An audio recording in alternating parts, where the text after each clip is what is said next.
Meditations for Every Day in the Year by Bishop Richard Challoner. Monday, 4th week in Lent.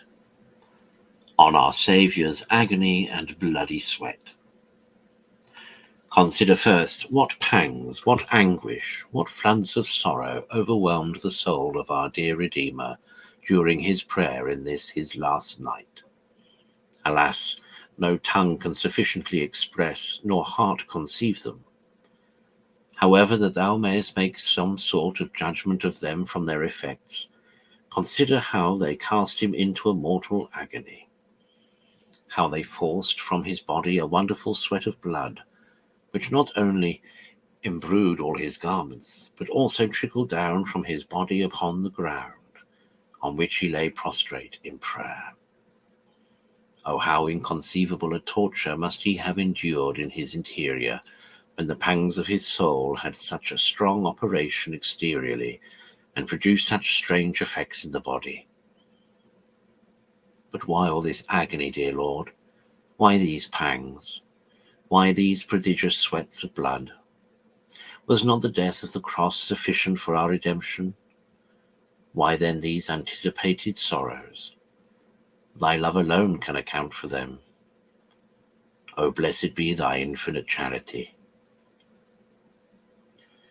Consider, secondly, how bitter were the ingredients of this chalice which our Saviour so much dreaded to drink.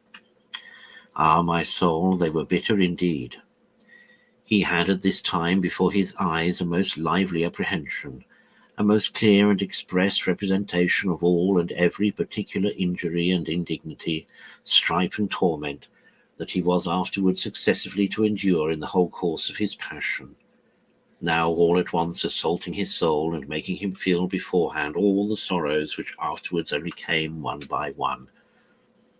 But what was more terrible to our Saviour was the clear sight and lively sense he had of all the sins and abominations of the whole world, from the first to the last, with all their filthiness and horror, all now laid upon him as if they were his own, and himself, like the emissary goat, Leviticus 16:21, charged with all the maledictions due to them, and with the wrath of his Father justly enkindled by them.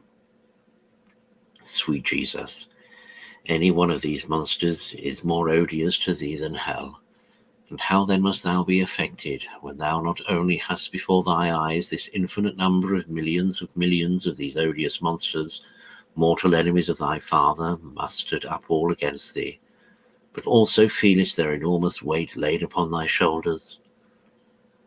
Oh, what a share had my sins in this tragical scene! How did they depress the soul of my Redeemer?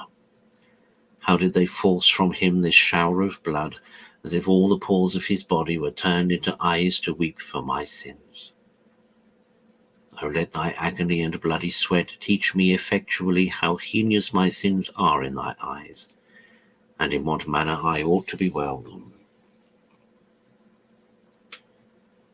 Consider, thirdly, another bitter ingredient of that cup of thy Redeemer, which was the foresight he then had of the little sense the greatest part even of Christians would have of all his sufferings, of their ingratitude for his infinite charity, of their abuse of all those graces he was going to purchase for them with the last drop of his blood, of their perverseness in taking occasion from his very passion to sin more freely, and to draw down the more dreadful judgments upon their own heads, and of the eternal loss of innumerable souls, who, notwithstanding all his sufferings, through their obstinacy in sin and final impenitence, would incur the second and everlasting death.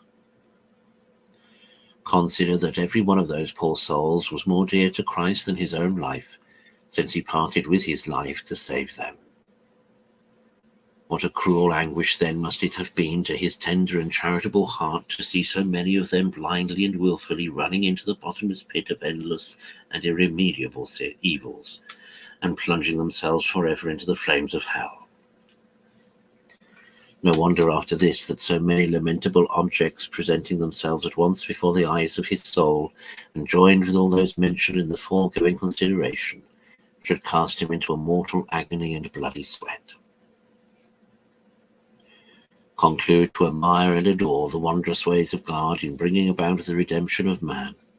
Embrace with all the affections of thy heart the infinite charity of thy Redeemer, which shines forth so bright in this mystery. And see thou be no longer one of that unhappy number who repay all his mercy and love with sin and ingratitude.